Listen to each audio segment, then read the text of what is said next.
আমাদের সমাজ বর্তমানে এমন একটা পরিস্থিতিতে হয়ে গেছে, মানে ভদ্রতা নম্রতা কিছুই নেই।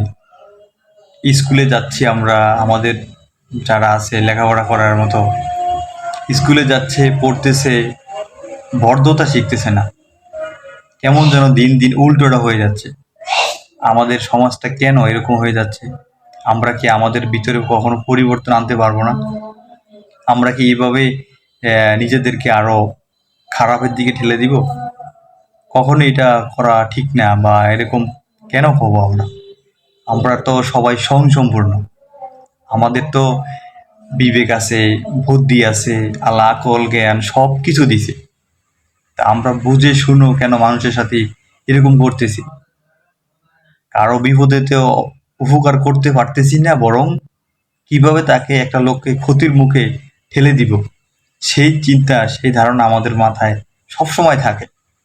সবসময় নেগেটিভ চিন্তাটা আগে আমাদের মাথায় আসে। আমরা কখনো কারো ক্ষতি করা তো দূরের কথা, কারো কারো ক্ষতি করার চিন্তাও মাথায় আনা ঠিক না, আনবো না।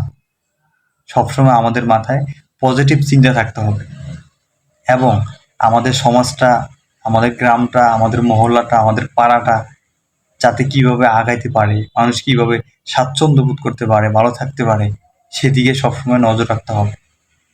এবং আমাদের আশেপাশে প্রতিবেশী যারা আছেন, যারা অসুস্থ আছেন বা যে কোনো ধরনের সমস্যায় পড়ে আছেন, তাদের সমস্যাগুলো আমাদের দেখতে হবে। প্রতিনিয়ত তাদের খোঁজখবর নিতে হবে। এটাই একজন আদর্শ লোকের কাজ। এটা থেকে আমরা অনেক দূর এগিয়ে যেতে পারবো। আমাদের গ্রামে যদি এরকম একতা না থাকে আমাদের ভিতরে, এককভাবে আমরা যদি কোনো কাজ না করি, আমাদের ভিতরে অহংকার বেড়ে যাবে। আমাদের ভিতরে বিভিন্ন সমস্যা বেড়ে যাবে। একজনের কাজে আমরা সবাই দৌড়ে আসার চেষ্টা করব।